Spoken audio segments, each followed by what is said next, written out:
ভাই আপনি তো জানেন ভারতের ত্রিপুরার ডুম্বুর বাঁধ খুলে দেওয়ার পর বাংলাদেশে হু হু করে পানি ঢুকছে।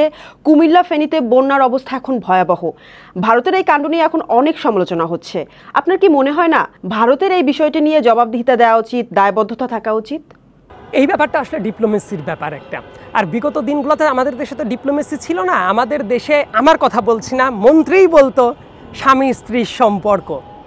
এটা কিন্তু একজন মন্ত্রী বলেছে আওয়ামী রেজিমের। সো একটা দেশ আর একটা দেশের সাথে যখন তারা পারস্পরিক স্বার্থ নিয়ে নেগোশিয়েট না করে তারা বলবে স্বামী স্ত্রীর সম্পর্ক। ওবায়দুল কাদের যখন বলবে ভারত থাকলে আমাদের টেনশন নাই, যখন ইলেকশন ইঞ্জিনিয়ারিংয়ের জন্য সুজাতা সিংরা 2014 সালে এসে ইলেকশন ইঞ্জিনিয়ারিং করে দিয়ে যাবে।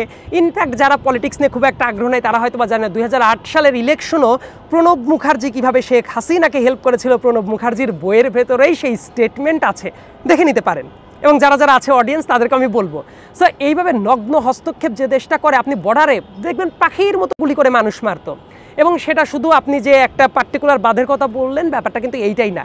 আমাদের নদীগুলা মেরে ফেলার পেছনে ভারতের যে আমি এইটাকে বলবো এর যে অনাচার পৃথিবীর বুকে আর হইতে পারে না। কিন্তু আমরা কি সেই নেগোশিয়েট করতে পেরেছি?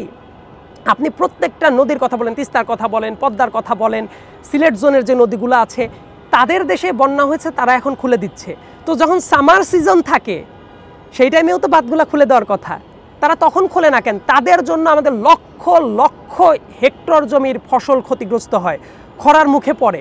এইটার সুন্দর কিছু সমাধান আছে। এবং আমি যেহেতু ইন্টারন্যাশনাল এনভায়রনমেন্টাল লয়ের পর আমার একটু স্পেশালাইজেশন আছে, যে কয়েকটা লয়ের পর আমার মাস্টার্সি স্পেশালাইজেশন ছিল, তার ভেতরে একটা ছিল ইন্টারন্যাশনাল এনভায়রনমেন্টাল ল। ওই জায়গায় নদীগুলোর পর আমার প্র্যাকটিক্যালি পড়াশোনা করার জায়গাটা আছে, কীভাবে আমাদের দেশের নদী নিয়ে ভারত নিপীড়ন চালিয়েছে। এই ব্যাপারগুলোর স্বরূপ যদি উন্মোচন করা হইতো তাহলে মানুষ বুঝতে পারতো কিভাবে তারা শোষণ করে। সো এই ব্যাপারগুলো আমার কাছে মনে হয় যে অবশ্যই দায়বদ্ধতার ভেতরে নিয়ে আসার দরকার আছে। এবং দেশের মানুষকে এটা জানানোর দরকার যে আমাদের নদ নদী নিয়ে তারা কিভাবে রাজনীতি করে বেড়াচ্ছে, আমাদের দেশের মানুষের ন্যায্য হিস্সা কিভাবে দিচ্ছে না। জাস্ট একটা প্রশ্ন করেন, সামার সিজনে ওই টাইমে তো তাদের পানির ওপেন ফ্লো থাকার কথা, তারা কিন্তু পানি দিচ্ছে না।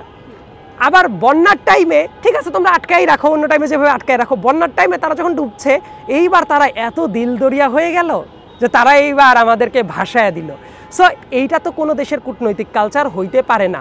সো এই ব্যাপারটা কিভাবে নেগোশিয়েট করা যায়, আমরা শুধু দিয়েই যাব এটা আমার কথা না। শেখ হাসিনা নিজেই বলেছে ভারতকে যা দিয়েছি সারা জীবন মনে রাখবে। সো এটা তো তাদেরই কথা। সো আমার কাছে যা মনে হয় এই জাতীয় নতজানু কূটনীতি থাকা উচিত না।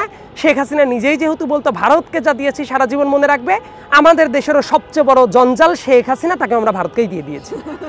সো আমার কাছে মনে হয় এখন আমাদের নতজানু কূটনীতি থেকে বের হয়ে আসার দরকার আছে।